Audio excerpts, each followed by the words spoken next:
Hello, you wonderful people. Welcome to another episode of Nerd Mode. This being a show where I introduce you to a series that you may or may not be familiar with. For today's episode, I'm going to talk about the Netflix original series, The Defenders. Like always, this isn't a review, it's just me talking about a series that I really like that I recommend you check out for yourself. The Defenders is an action supernatural crime drama that follows the New York heroes Daredevil, Jessica Jones, Luke Cage, and Iron Fist as they must join forces together to face the evil organization known as the Hand.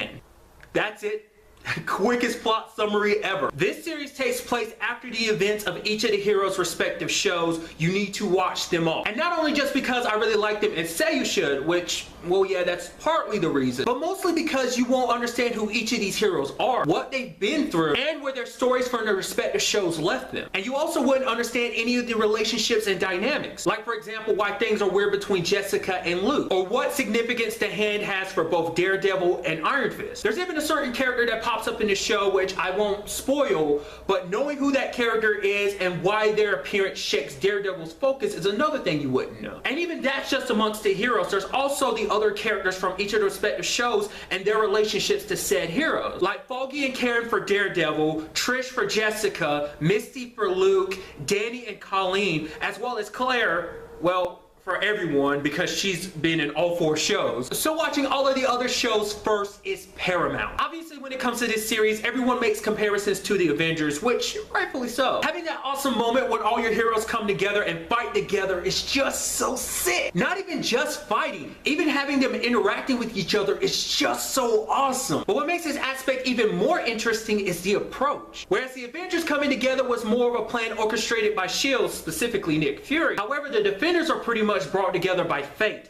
Each was working on a different case or thing that was ultimately connected to the Hand. I also like the fact is that they don't all get along. Not too keen on the idea of teaming up, except for Danny. He's the only one that was all for it from the beginning. Another big thing about this series is the Hand themselves. You get to learn a lot more about them, like where they came from and what their ultimate goal is. Also, going into this series, I had no idea what role Alexandra, played by Sigourney Weaver, played in the show. In my head, she was just kind of sort of like a Wilson Fisk type, just some crime boss who, spoilers I guess, had a connection to the Hand.